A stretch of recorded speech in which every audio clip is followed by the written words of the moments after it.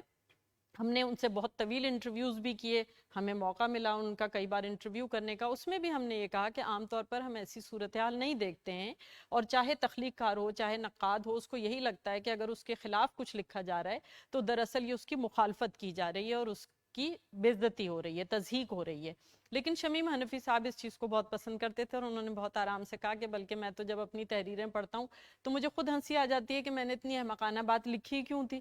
لیکن سچ یہ ہے کہ میں انہیں اون کرتا ہوں, اور میں یہ سوچتا ہوں کہ یہ باتیں میرے دل میں میرے دماغ میں تھی, میں نے لکھی. اب دوسروں کو کیسی لگیں وہ اس کے بارے میں اپنی رائے دیتے رہیں گے. ڈرامے کے بارے میں ہم ان کے بارے میں بات کرنا چاہیں گے کہ ڈرامے کے لیے وہ بہت سنجیدہ تھے اور بہت پریشان بھی تھے. ان کو اس بات کا بڑا افسوس تھا کہ اردو والوں نے بالکل صحیح. ڈرامے کو اس طرح روایت نہیں دی جس طرح دی جانی چاہیے, اور اس کا سبب ان کے خیال میں اسٹیج نہ ہونا تھا. اور وہ کہتے تھے کہ اگر اسٹیج ہوتا تو پھر یہاں پر ڈرامہ ہو سکتا تھا, اور حبیب تنویر کو اس طرح ہم لوگوں نے نہیں دیکھا جس طرح کے انہوں نے ڈرامے لکھے. خود شمیم حنفی صاحب نے بہت سارے ڈرامے لکھے, ہندی میں بھی لکھے, اردو میں بھی لکھے, اور فارسی ڈراموں کا بھی انہوں نے اردو میں ترجمہ کیا. ان کی ایک بڑی متوازن شخصیت تھی, اور اس کا ایک سبب ظاہر ہے یہی تھا کہ ان کو اعجاز حسین صاحب اور احتشام حسین صاحب, آل احمد سرور صاحب, فراق گورکھپوری صاحب جیسے اساتذہ کی صحبت اٹھانے کا موقع ملا. تو ان کی شخصیت میں ایک اس قدر لچک تھی کہ ابھی جشن اردو کے ہم پروگرام کرتے تھے, اس میں بھی ان کا انٹرویو کر رہے تھے, تو ہم نے ان سے کہا کہ آپ تو ترقی پسند نہیں ہیں, آپ تو جدیدیت پسند ہیں. تو انہوں نے کہا آپ سے کس نے کہا کہ میں ترقی پسند نہیں ہوں. تو یعنی وہ نظریہ پرست بھی نہیں تھے اور کسی نظریے کی قید کو پسند نہیں کرتے تھے, بلکہ ان کی شخصیت میں ان کے رویے میں بڑی لچک تھی. اور ہمیں لگتا ہے کہ اگر ہم ان کو یاد کرنا چاہتے ہیں, ہم ان کو خراج تحسین پیش کرنا چاہتے ہیں, تو اس کا سب سے بڑا طریقہ یہی ہے کہ ہم اپنے اندر وہی وسعت نظر پیدا کریں, اپنے دلوں میں وہ وسعت پیدا کریں کہ ہم ایک دوسرے کو برداشت کر سکیں, ایک دوسرے کو سن سکیں, اور ایک دوسرے کے لیے دلوں میں محبت پیدا کر سکیں. شمیم حنفی صاحب کی اعلیٰ ظرفی کا ایک واقعہ ہم آپ کو بتاتے چلیں کہ ہم اپنے رسالے اسالیب کے لیے ان کا انٹرویو کرنے گئے, اور وہ انٹرویو بڑا طویل تھا, اور اس واقعے کے گواہ مبین مرزا صاحب بھی ہیں اور آصف فروخی مرحوم بھی تھے, کہ وہ بڑا طویل انٹرویو ریکارڈ ہوا لیکن کسی ٹیکنیکل خرابی کی وجہ سے وہ ریکارڈ نہیں ہو سکا. اور ہم اس قدر پریشان ہو گئے کہ اب ان کو کیسے یہ بتایا جائے کہ وہ 2 گھنٹے جو انٹرویو دیتے رہے ہیں اس میں سے ایک لفظ ریکارڈ نہیں ہوا ہے, اور ہم اس قدر پریشان تھے. اور جب ہم لوگ رخصت ہونے لگے تو ایک چیز کام آ گئی کہ وہ لفٹ کے بجائے سیڑھیوں سے ہم لوگوں کو چھوڑنے کے لیے نیچے تک آئے, جبکہ ہم ان کو منع بھی کرتے رہے کہ آپ تشریف رکھیے ہم چلے جائیں گے, لیکن انہوں نے کہا کہ نہیں میں ساتھ جانا چاہوں گا. اور انہوں نے کہا لفٹ میں استعمال نہیں کروں گا کیونکہ مجھے سائنس کی ایجادات پر کوئی خاص بھروسہ نہیں ہے. تو ہم نے کہا کہ جی وہ سائنس کی ایجاد نے ہمیں بھی دھوکہ دے دیا اور آپ کا انٹرویو ریکارڈ نہیں ہو سکا. انہوں نے کوئی لفظ کہے بغیر ہم سے کہا کہ کوئی بات نہیں دوبارہ کر لیجئے انٹرویو. تو اتنی شفیق شخصیت اور اتنی خوبصورت شخصیت اب ہمارے درمیان میں نہیں ہے. اسی طرح ہمیں آخری دنوں میں ایک ان سے ویڈیو میسج چاہیے تھا, اور ہم نے ان سے کہا, اور وہ ہمیشہ ہماری بات کا مان رکھتے تھے, لیکن انہوں نے کہا کہ مجھے گرنے سے چوٹ لگ گئی اور میرا چہرہ اس قابل نہیں ہے کہ وہ ویڈیو پر آ سکے. تو انہوں نے اس حالت میں بھی, جبکہ ان سے بولا بھی نہیں جا رہا تھا, انہوں نے آڈیو میں وہ میسج کر کے ہمیں دے دیا. تو شمیم حنفی صاحب جیسی شخصیت ہمیں نہیں لگتا کہ اب ایسے سانچے موجود ہیں بی اور ایسی شخصیات مزید موجود ہیں. بہت کم اکا دکا شخصیات اب ہمارے درمیان رہ گئی ہیں, لیکن شمیم حنفی صاحب کی شخصیت, ان کا کام, خصوصاً انہوں نے ڈرامے میں جو کام کیا ہے, متوسط طبقے کی زندگی کو جس طرح ہمارے سامنے پیش کیا ہے, وہ زندہ رہنے والی چیزیں ہیں. ان کی تنقید ایسی ہے کہ عام آدمی بھی پڑھتا ہے تو اس کو وہ تنقید سمجھ بھی آتی ہے, اور وہ اسے اپنے ساتھ محسوس کرتا ہے کہ وہ فن پارے کے بارے میں بات کر رہے ہیں یا سماجی رویوں کے بارے میں بات کر رہے ہیں. تو یہ وہ کچھ باتیں تھیں شمیم حنفی صاحب کے بارے میں جو خود ہم چاہتے تھے آپ لوگوں سے شیئر کرنا, کیونکہ بڑے لوگوں کی باتیں بھی امانت ہوتی ہیں جو ضرور دوسروں تک پہنچنی چاہیے. اب اس کے بعد ہم اس پروگرام میں لاہور سے ڈاکٹر ناصر عباس نیّر کو شامل کریں گے. ڈاکٹر ناصر عباس نیر صاحب بھی کسی تعارف کے محتاج نہیں ہیں. شمیم حنفی صاحب سے ان کی ملاقاتیں رہیں. ابھی کرونا کے زمانے میں بھی ہم نے دیکھا کہ ناصر صاحب نے ان کا انٹرویو بھی کیا. ناصر عباس نیر صاحب، آپ کیا کہنا چاہیں گے شمیم حنفی صاحب کے بارے میں؟ بسم اللہ الرحمن الرحیم. بہت شکریہ ڈاکٹر امبرین صاحبہ اور جناب اسکر الدین سید صاحب، جناب رنجیت چوہان صاحب، خالد جاوید صاحب، امیر مرزا صاحب اور جو باقی خواتین حضرات دیکھ رہے ہیں. آرٹس کونسل کا بھی شکریہ کہ انہوں نے مجھے اس تعزیتی ریفرنس میں گفتگو کی دعوت دی،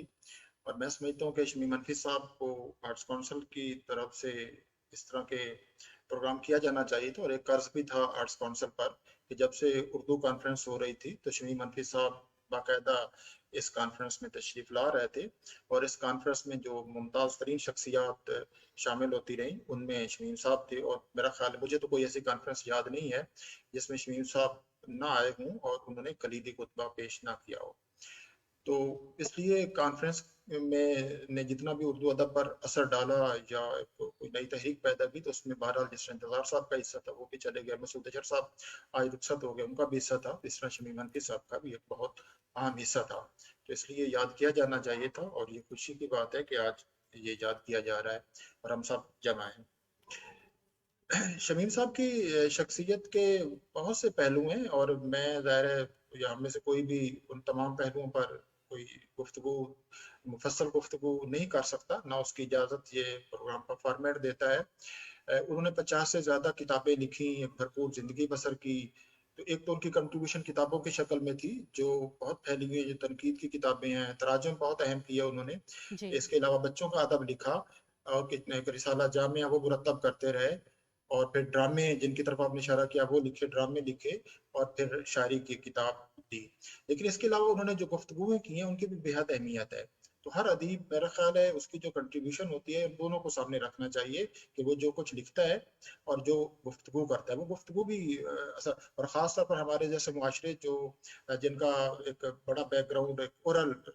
ہے، اس کا ٹریڈیشن کا ہے، تو اس میں گفتگوؤں کا زیادہ ایک اثر ہوتا ہے. بلکہ ہمارے یہاں سب سے زیادہ اگر جو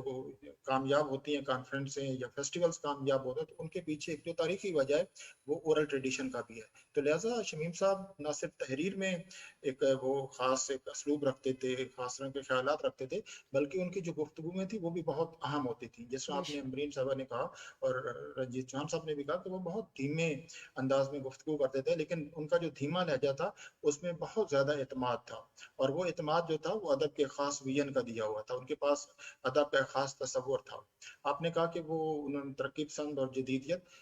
جی بات ٹھیک ہے کہ آخری دنوں میں وہ ان دونوں سے بالکل ایک الگ ہو گئے تھے، اور اس کی بنیادی وجہ یعنی اس سے ماورا ہو گئے تھے، اور اس کی بنیادی وجہ یہ تھی کہ وہ خود تحریکیں جو تھیں وہ اپنے انجام کو پہنچ گئی تھی بڑی حد تک، اور اس کے بعد کم از کم پچھلے 25-30 سال میں جو اردو ادب ہے وہ پہلے کی طرح نہیں رہا، اور اس میں جو نظریات کی ایک زمانے میں آئیڈیالوجی کی جنگ رہی تھی، اور جی. جو خاص طور پر حصہ تھی کولڈ وار کا، نہ کولڈ وار رہی اور نہ اس کے ساتھ جو نظریاتی جنگیں تھی وہ باقی رہیں. اس کے بعد ایک بالکل زمانہ اور طرح کا آ گیا. تو اس لیے بھی وہ یہ کہنا مشکل ہے کہ وہ ترقی پسندی یا جدیدیت میں تھے. لیکن اگر ہم ان کی میں سمجھتا ہوں کہ اس سے پہلے میں ایک بات اور کہنا چاہتا ہوں جس کو ہم کہہ سکتے ہیں کہ ان کی تنقید کو اگر ہم سمجھنا چاہتے ہیں تو 2-3 چیزیں ضرور دیکھنی چاہیے. ایک یہ کہ جو شمیم صاحب تھے وہ صرف ادب کے آدمی نہیں تھے. ہمارے یہاں بہت سے لوگ ہیں جو صرف ادب کو اپنا اوڑھنا بچھونا بناتے ہیں، لیکن جو شمیم صاحب تھے ان کا جو ویژن تھا وہ فنون سے ہوا تھا. وہ تمام فنون سے دلچسپی رکھتے تھے، مصوری سے دلچسپی رکھتے تھے، موسیقی سے رکھتے تھے، تھیٹر سے رکھتے تھے، یعنی آرٹ کی جتنی فارمز ہیں ان تمام فارم سے ان کا گہرا تعلق تھا.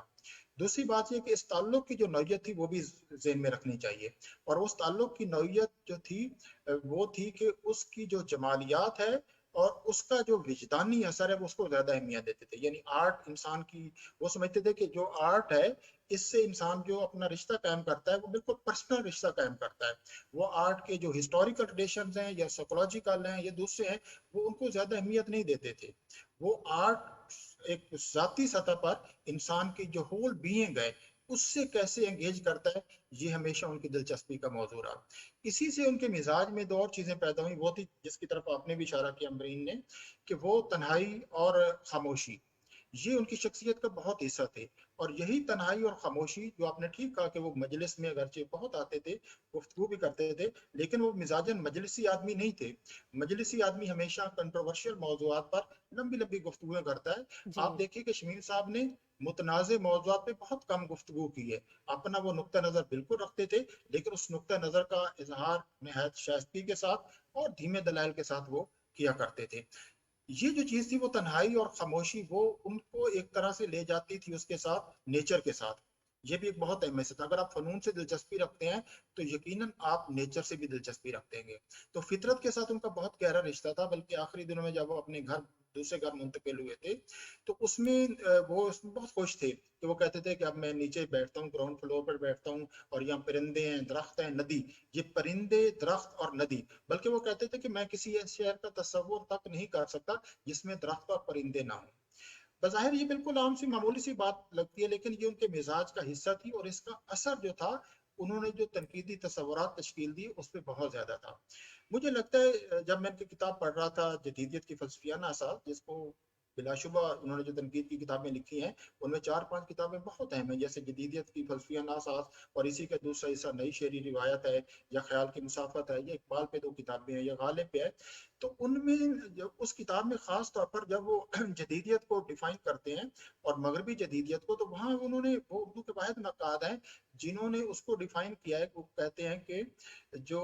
ایک جدیدیت ایک دوسرا ورژن بھی ہے جو ایک مشرقی تصور ہے, اور وہ ذہن بدھ مت. انہوں نے ذہن بدھ مت کے بہت سے تصورات کو اپنی اس کتاب میں کیا, لیکن وہ بدقسمتی سے ہمارے ہاں زیادہ ہائی لائٹ نہیں ہوئے. ہمارے ہاں جب بھی جدیدیت کا لفظ آتا ہے, اصطلاح آتی ہے, تو اس سے فوراً ہمارا جو ذہن ہے وہ مغربی جدیدیت کی طرف چلا جاتا ہے, اور پھر ہمارے جو جذبات ہوتے ہیں وہ بھی اسی طرح کے ہو جاتے ہیں جو مغربی جدیدیت. لیکن انہوں نے ایک جدیدیت کا ہم کہہ سکتے ہیں کہ متبادل جو تصور تھا وہ مشرق میں سے کیا تھا, اور ذہن بدھ مت. ذہن بدھ مت میں بھی خاموشی کا بہت تصور ہے. آپ دیکھیے کہ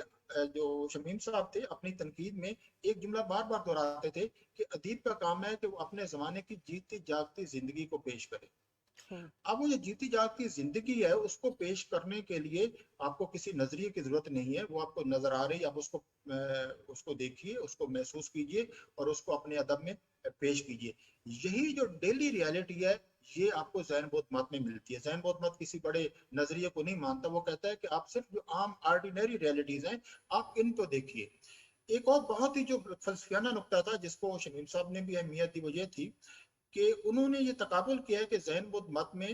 وہ لینگویج کو ایک طرح کی انٹرونشن کہتے ہیں. وہ کہتے ہیں کہ آپ ڈیلی ریالٹی کو جسٹ آبزرو ود, یعنی بیئر اٹینشن کا جو تصور ہے وہ ذہن بدھ مت میں ہے. اور وہ جو ادب وہ کہتے تھے, اور جو لینگویج ہے جس میں انٹروین کرتی ہے. تو لہٰذا وہ شمیم حنفی صاحب بھی تھے, وہ ادب کے تمام مطالعات میں جن میں جو لسانی نظریات ہیں جیسے پوسٹ ماڈرنزم, پوسٹ اسٹرکچرلزم وغیرہ, ان کے اس لیے بھی وہ ان سے ان کی ہم آہنگی قائم نہیں ہو سکی تھی کہ یہ سارے لینگویج بیسڈ تھے. اسی طرح وہ کہتے ہیں کہ جب آپ ایک دفعہ انہوں نے ایک واقعہ لکھا ہے, کہتے کہ میں ایک دوست کے ساتھ جا رہا تھا, وہ شام کو واک کرتے تھے رام چندرن کے ساتھ خاص طور پر, اور درختوں کے بہت قریب جاتے تھے. کہتے کہ میں نے بڑی جو پرانا درخت تھا اس کو غور سے دیکھتا رہا, تو میرا ایک دوست تھا, وہ کہنے لگا کہ آپ کو یہ درخت آپ جانتے ہیں کیوں اچھا لگ رہا ہے؟ شمیم صاحب نے کہا بس اچھا لگ رہا ہے. تو انہوں نے پوچھا شاید آپ کو اس لیے اچھا لگ رہا ہے کہ یہ روایت کی نمائندگی کرتا ہے. تو شمیم صاحب کہتے ہیں کہ میں نے کہا مجھے اس سے کوئی دلچسپی نہیں ہے کہ یہ کس کی نمائندگی کرتا ہے, میرے لیے درخت بطور درخت اہم ہے. یہاں سے بھی آپ دیکھیے کہ وہ اسی طرح کا, اس کو اگر آپ دیکھیں کہ وہ ادب کا جب مطالعہ کرتے کہ ڈیلی ریالٹی جو موجود ہے اس کو پیش کریں, اور اسی وجہ سے انہوں نے جو سیاہ فام ادب تھا اس پہ کتاب سہیل احمد فاروقی کے ساتھ مل کے مرتب کی, لاطینی ادب پہ لکھا, پھر رات شہر اور زندگی اس میں پیش کیا, کلکتہ کے شہر پہ, پاکستان اور خاص طور ان کے جو اسمبلاج ہے وہ بہت زیادہ اہمیت رکھتے ہیں. جو سنگ میل سے کتاب ان کی شائع ہے جس میں گجرات کے بارے میں, بغداد کے بارے میں, ہندوستان اور پاکستان کے بارے میں. تو اس طرح ان کا جو, اس میں کوئی شک نہیں کہ ان کی تنقید جو تھی وہ بہرحال جدید تنقید تھی, لیکن وہ ہم ان کے معاصرین سے بالکل مختلف تھی. ان کے جو معاصرین تھے وہ ادب میں معنی کو زیادہ اہمیت دیتے اور معنی کی انٹرپریشن کو. شمیم صاحب کی جو تنقید ہے وہ ادب کے تاثر کو اور ادب کی جو وجدانی کیفیات ہے ان کو, یعنی شمیم صاحب کی تنقید سیمانٹک سے زیادہ جو ایک آپ چلیے کہ ورڈ سے پیدا ہونے والی پکچر اور جو اس کی فونالوجیکل ساؤنڈز ہیں ان کو زیادہ نہیں. وہ کہتے ہیں کہ شاعری ہمیں اس لیے یہ یاد رہتی کہ اس میں کوئی معنی ہے. وہ کہتے ہیں شاعری اس لیے ہے کہ وہ ایک ساؤنڈ امیج کے طور پر ہمارے آتی ہے, یعنی اس میں آواز بھی اور ایک تصویر بھی ہے, اور وہ ہمارے راست براہ راست ہم تک پہنچتی ہے. تو اس طرح شمیم صاحب کا ظاہر ہے جس زمانہ شمیم صاحب کا تھا وہ بڑے نقادوں کا زمانہ تھا اور انہوں نے ان نقادوں سے بالکل الگ اثر کیا. یہ آپ نے ٹھیک کہا کہ ان کا احتشام حسین عالم مسرور، لیکن میں سمجھتا ہوں کہ اگر کسی کی وہ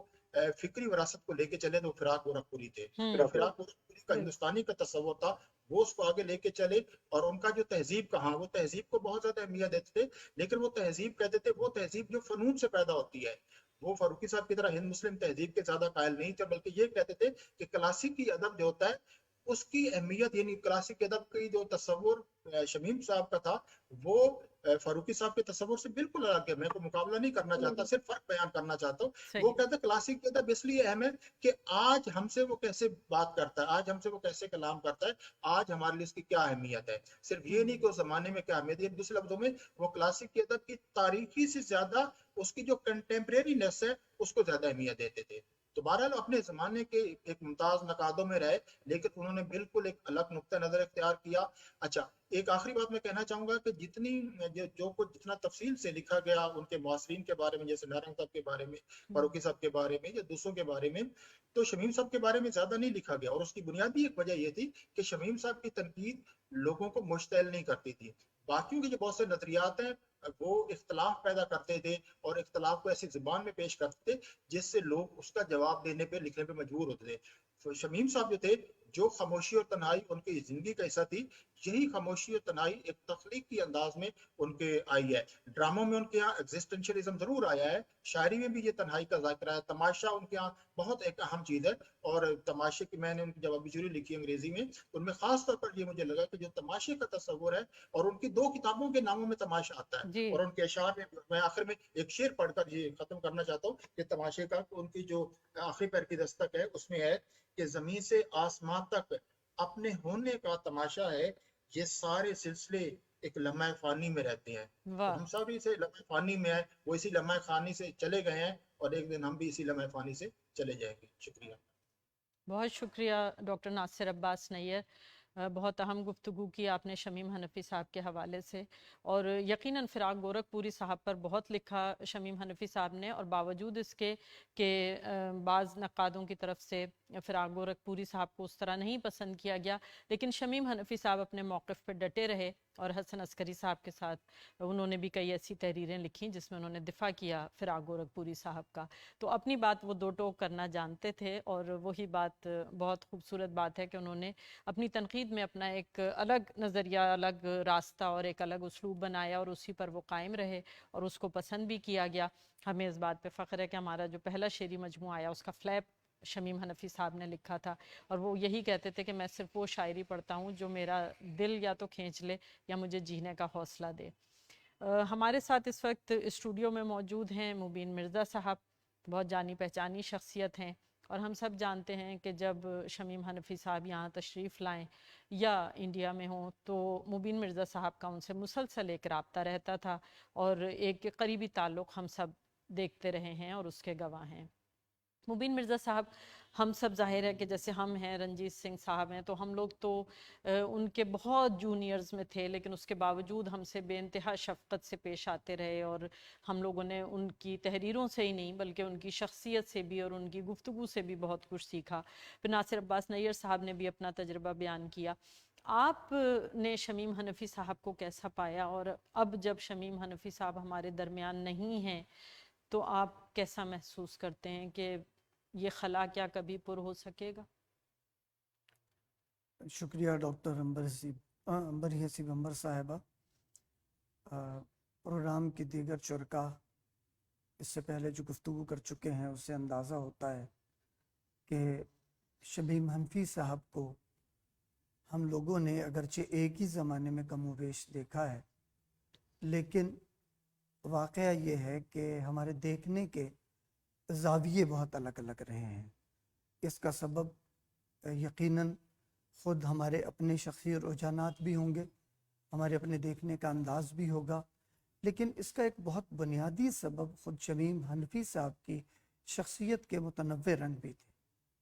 وہ یہ بات جیسا کہ اس سے پہلے آپ نے بھی کہی اور دوسرے مقررین نے، گفتگو کرنے والے لوگوں نے، ناصر صاحب نے اور رنجیت سنگھ چوہان صاحب نے بھی کہی کہ حنفی صاحب کی شخصیت کے متعدد پہلو تھے. وہ تخلیق کار بھی تھے، شعر بھی کہتے تھے، ڈرامے بھی لکھتے تھے،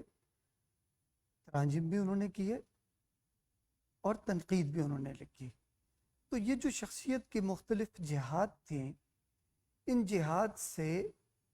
ان کا تخلیقی تنقیدی کام ہی صرف صدور نہیں کر رہا تھا، بلکہ ان کے مزاج کی مختلف کیفیتیں بھی ظاہر ہو رہی تھیں. تو یہ جو مختلف کیفیتیں ہمارے سامنے آتی ہیں، ان میں سے ہم اپنے اپنے انداز سے جس کیفیت کی طرف اپنا خود رجحان محسوس کرتے ہیں، اسی کی طرف ہم اپنا دل کھنچتا ہوا محسوس کرتے ہیں. شمیم حنفی صاحب سے ملاقات تو بہت بعد میں یہاں اس وقت ہوئی جب آرٹس کونسل کی اس کانفرنس میں وہ پہلی عالمی اردو کانفرنس میں تشریف لائے. آرٹس کونسل کے وہ مستقل جن لوگوں نے اس کانفرنس میں 12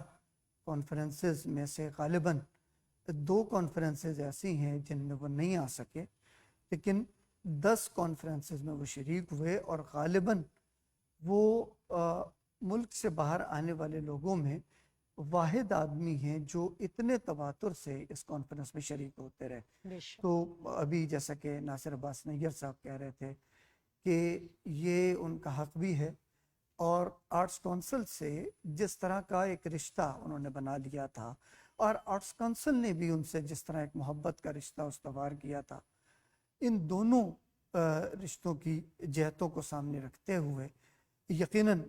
شمیم صاحب کی کمی کو جس طرح محسوس کیا جائے گا، اس میں جو ادارے خصوصاً یہ محسوس کریں گے کہ اگلی کانفرنس میں ہم نے ابھی جو 13ویں کانفرنس گزری اس میں شمیم حنفی صاحب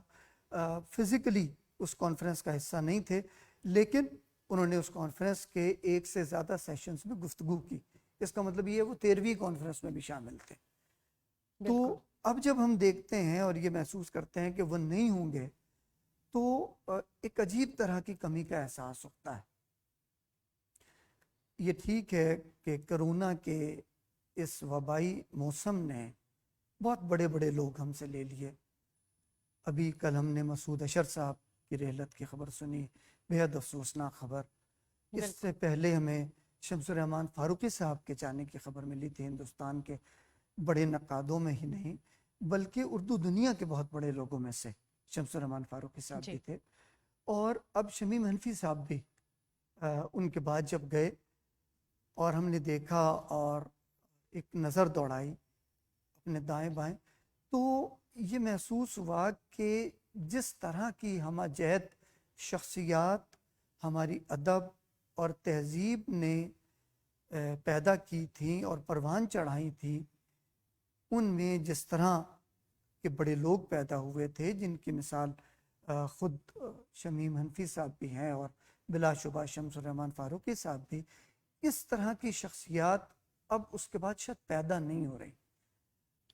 آپ یہ کہہ سکتے ہیں کہ شاید وہ سانچہ اب انسانی تہذیب میں موجود نہیں ہے جو اس طرح کی شخصیات ڈھال لیا کرتا تھا. شمیم حنفی صاحب جیسی شخصیات، ان کی تنقید کی بابت ناصر صاحب نے بہت گفتگو کی اور تفصیل سے گفتگو کی، مختلف پہلو ان کی تنقید کے انہوں نے فوکس کیے. لیکن ایک چیز اور محسوس ہوتی ہے، ہمیں ایک خیال آتا ہے کہ اگر شمیم حنفی صاحب کے گزشتہ ربع صدی کے کام کو پیش نظر رکھا جائے، خصوصاً 84-85 کے بعد کے ان کے کام کو پیش نظر رکھا جائے، تو ہم یہ دیکھتے ہیں کہ ان کی تنقید کا بنیادی تعلق 2 چیزوں میں یا 2 سطحوں پر اپنا اظہار کرتا ہوا نظر آتا ہے. ایک سطح یہ ہے کہ اس میں ان کے ہاں معاشرتی رویوں کو بہت اہمیت حاصل ہوتی چلی گئی، اور وہ یہ سمجھتے ہیں کہ کوئی ادب اپنے سماج کا، جیسا کہ ناصر نے بھی کہا کہ انہوں نے یہ فقرہ کئی جگہ 1 سے زیادہ جگہوں پہ لکھا، خود فکشن کے مطالعے میں لکھا، افسانے کے مطالعے میں، ناول کے مطالعے میں لکھا، بلکہ خود نظم کے مطالعے میں بھی انہوں نے یہ فقرہ لکھا ہے. اور ادب کا جو رشتہ وہ سماج کے ساتھ جوڑتے ہیں اور اپنی عصری زندگی کے ساتھ خصوصاً جوڑتے ہیں، اس پر ان کا اصرار 84-85 کے بعد بالخصوص بڑھتا ہوا محسوس ہوتا ہے۔ اس کا ایک سبب یہ بھی ہے کہ ہم یہ دیکھ رہے ہیں کہ اس کے بعد کی جو دنیا ہے اس میں تشدد کا ایک پہلو جو ہے وہ زیادہ نمایاں ہوتا چلا گیا، گریجولی ہوا ہے۔ بالکل یعنی 84 کا واقعہ خود ہندوستان میں جو کچھ ہوا تھا سکھوں کے ساتھ، وہ ہم سب اس سے واقف ہیں، ہم سب واقف ہیں، پوری دنیا واقف ہے۔ اچھا، خود پھر ہمارے ہاں جس طرح کی صورتحال بنی تھی اس کو بھی ہم دیکھ رہے تھے، لیکن اس کے ساتھ ساتھ ہم یہ دیکھتے ہیں کہ یہ صرف ہندوستان یا پاکستان کے واقعات نہیں ہیں، بلکہ خود آپ امریکہ میں یہ دیکھیے کہ وہ تحریکیں جو اس سے پہلے چل رہی تھیں ان میں تشدد کا جو عنصر پیدا ہوتا ہے وہ کتنی تیزی سے نمایاں ہوتا ہے، خود امریکہ میں دیکھا جا سکتا ہے۔ ہمارے سامنے پہلی بار واقعہ تو یہ ہے کہ سارتر نے اپنے کوئی 48 کے بعد کے زمانے میں یہ کہنا شروع کر دیا تھا، یعنی اس اعتراف کا اظہار کرنا شروع کر دیا تھا کہ ادب معاشرے میں کوئی بہت بڑی تبدیلی نہیں لا سکتا، کوئی انقلاب برپا نہیں کر سکتا۔ اچھا، لیکن اس کے باوجود سارتر کا یہ کہنا تھا کہ ادب سے ہم اپنی خوشگمانی کو دور نہ کریں، ادب تبدیلی بہرحال لاتا ہے، مزاج پر اثر انداز ہوتا ہے، اور یہ تبدیلی اس لیے اہم ہے کہ یہ ایسے لوگوں کے مزاج پر اثر انداز ہوتا ہے جو معاشرے کے دوسرے زیادہ بڑے طبقے پر اثر انداز ہو سکتے ہیں۔ اس کا مطلب یہ تھا یہ ادیب، شاعر اور فنکار لوگ ہو سکتے ہیں، ایک مصور ہو سکتا ہے۔ اب شمیم حنفی صاحب کے کام کی جو دوسری جہت ہے وہ ہمارے پیش نظر اس وقت ہوتی ہے جب ہم غور کرتے ہیں کہ ان کے ہاں وسعت آتی چلی گئی۔ ناصر صاحب نے ابھی کہا کہ وہ جدیدیت کے نمائندہ تھے، بنیادی طور پر جدیدیت کی فلسفیانہ اساس جو ان کی کتاب ہے، جو ان کا ڈسرٹیشن ہے، جب وہ پی ایچ ڈی کر رہے تھے تو اس کے حوالے سے انہوں نے کام کیا تھا۔ لیکن واقعہ یہ ہے کہ ان کے اندر ایک زمانے تک ترقی پسند ادب کی طرف بھی رجحان ہمیں اتنا ہی نمایاں طور پہ ملتا ہے اور جدیدیت کی طرف بھی ملتا ہے، لیکن اس میں لطف کی بات یہ ہے کہ وہ اتنی ہی شدت سے محمد حسن عسکری کے بھی قائل نظر آتے ہیں، اور فراق کے ساتھ اور احتشام حسین کے ساتھ تواتر کے ساتھ جو ایک حوالہ ان کے ہاں ملتا ہے، اسلوب پہ بات کرتے ہوئے، موضوعات پہ بات کرتے ہوئے، ادب کی اپروچ پر بات کرتے ہوئے، وہ محمد حسن عسکری کا ہے۔ یہ محض یہ نہیں کہا جا سکتا کہ یہ اوور لیپنگز تھی۔ شمیم حنفی صاحب کے ہاں جدیدیت یا ترقی پسند یا عسکری صاحب جیسی فکر اور اپروچ کے آدمی کی طرف جھکاؤ جو ہے، یہ دراصل ادب کا وہ وسیع تناظر ہے جو شمیم حنفی صاحب کے یہاں قائم ہوا تھا، اور اس تناظر میں ہم یہ دیکھتے ہیں کہ پھر وہ صرف اردو ادب تک محدود نہیں رہتے۔ انہوں نے جو تراجم کیے ہیں ہم اگر ان کو سامنے رکھیں، اور خصوصاً جو آخری 8-10-12 برسوں میں انہوں نے کام کیا اگر ہم اس کو سامنے رکھیں تو ہمیں یہ اندازہ ہوتا ہے کہ ہندی ادب پر انہوں نے کتنی توجہ دی ہے، ملیالم کے لکھنے والوں پر کس طرح سے دی ہے، کنڑ ادب کے لکھنے والوں پر دی ہے، بنگلہ ادب پر دی ہے، دنیا کے ادب پر تو ظاہر ہے پڑھنے لکھنے والے آدمی تھے، وسیع المطالعہ آدمی تھے۔ ان کا محاکمہ یہ بتاتا ہے کہ وہ مغرب کے ادب پہ بھی بات کرتے تھے، مغربی فکر کے حوالے سے بھی بات کرتے تھے، لیکن یہ وسعت جو ان کے ہاں آ رہی تھی، اس وسعت کا اظہار پھر ہم یہ دیکھتے ہیں کہ وہ اپنے جونیئر معاصرین پر بھی بہت متوجہ رہتے تھے۔ یہاں آتے ہوئے ان کے لوگوں سے ملاقات رہتی تھی، سینئر لوگوں کے پاس وہ جا کے یقیناً ملا کرتے تھے، لیکن ان کی کوشش یہ ہوتی تھی کہ ان کے 20 برس 30 برس بعد کے جو لوگ ہیں ادب میں آئے ہیں اور جو کام کر رہے ہیں اور جو سنجیدگی سے کام کر رہے ہیں اور جن کے کام میں انہیں کہیں نہ کہیں کوئی چیز ایسی نظر آتی ہے جس سے وہ یہ توقع رکھتے ہیں کہ یہ آگے والے زمانے میں ادب کے وہ لوگ ہوں گے جو ایک ادب کی پرجوش آواز کے طور پر، ادب کی ایک گونجدار آواز کے طور پر سنے جائیں گے اور پڑھے جائیں گے، تو ان لوگوں پر ان کی توجہ خصوصاً ہوتی تھی۔ انہوں نے اپنے معاصرین پر بھی لکھا، اپنے سینئرز پر تو سبھی لکھتے ہیں، ابتدا میں سبھی لکھتے ہیں، اپنے معاصرین پر انہوں نے بہت زیادہ لکھا اور اپنے جونیئرز پر بھی انہوں نے بہت زیادہ لکھا، اور ایسے